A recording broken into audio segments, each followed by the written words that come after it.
देवानंदपुर गांव की सकरी पगडंडियां, छोटे छोटे कच्चे मकान और चारों ओर गरीबी का साया। इसी गांव में 15 सितंबर 1976 को एक नटखट बालक का जन्म हुआ, शरत चंद्र चट्टोपाध्याय। उनके पिता मोतीलाल चट्टोपाध्याय घुमक्कड़ स्वभाव के व्यक्ति थे। परिवार की जिम्मेदारी संभालने के बजाय वे साहित्य साधना में लीन रहते। लेकिन लेखन के लिए भी धन की आवश्यकता होती है और इस कारण उनके परिवार की आर्थिक स्थिति कभी सुधर न सकी। उनकी मां भुवन मोहिनी देवी तमाम कठिनाइयों के बावजूद अपने बच्चों को पालने और उन्हें शिक्षित करने का भरसक प्रयास करती थीं। शरत चंद्र अपने परिवार के बड़े पुत्र थे। बचपन से ही उन्होंने महसूस किया कि घर में एक वक्त का भोजन जुटाना भी कितना कठिन होता है। लेकिन इन परेशानियों के बावजूद वे बहुत चंचल और शरारती थे। खेलकूद और मस्ती में उनका मन ज्यादा लगता था। पर एक खास गुण उनमें बचपन से था, कहानी कहने की कला। गांव के बच्चे शाम को उनके पास आकर बैठते और वे अपनी कल्पना से नई नई कहानियां सुनाकर सबको मंत्रमुग्ध कर देते।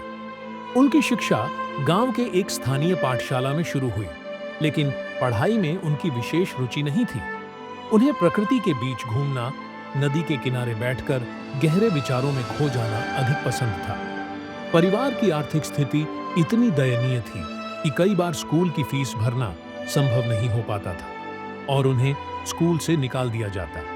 फिर भी उनकी मां हमेशा उन्हें पढ़ाई के लिए प्रेरित करती थी।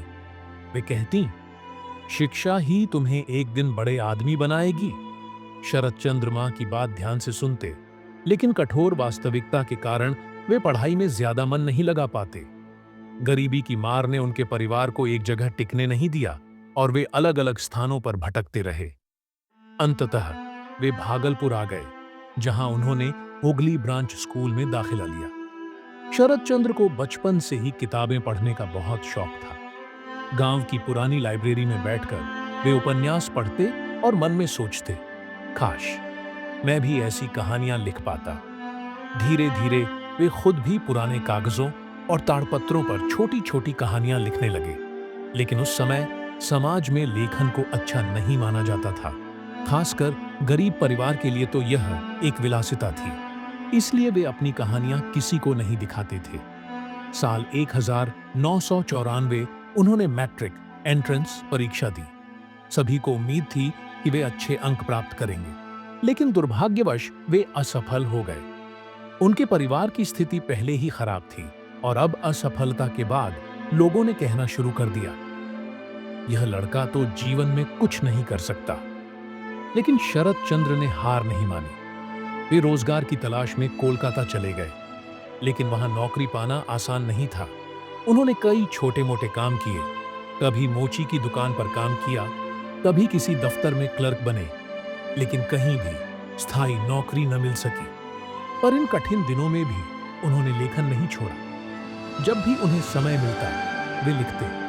तभी उन्हें एहसास हुआ कि असली पहचान उनकी कहानियों में ही है। साल 1903 में उनकी पहली कहानी बर्जिता प्रकाशित हुई, जिसने पाठकों का ध्यान आकर्षित किया। इसके बाद बड़ी दी, पल्ली समाज, देवदास जैसी कृतियां आईं और उन्होंने बंगाली साहित्य के महानतम लेखकों में अपनी जगह बना ली। जिस बालक को कभी गरीबी के कारण पढ़ाई छोड़नी पड़ी, जिसने मैट्रिक परीक्षा में असफलता का सामना किया, वही एक दिन बंगाली साहित्य का अमर कथा शिल्पी बन गया। परीक्षा में असफल होना जीवन में असफल होने के समान नहीं है। गरीबी या कठिनाइयां हमारे सपनों को रोक नहीं सकती। अगर हम अपनी प्रतिभा को पहचान लें तो सफलता अवश्य मिलेगी। इसलिए अगर कभी लगे कि मैं कुछ नहीं कर सकता, तो शरत चंद्र के जीवन को याद करो। अगर उन्होंने गरीबी, असफलता और तिरस्कार सहकर भी सफलता हासिल की, तो तुम भी कर सकते हो।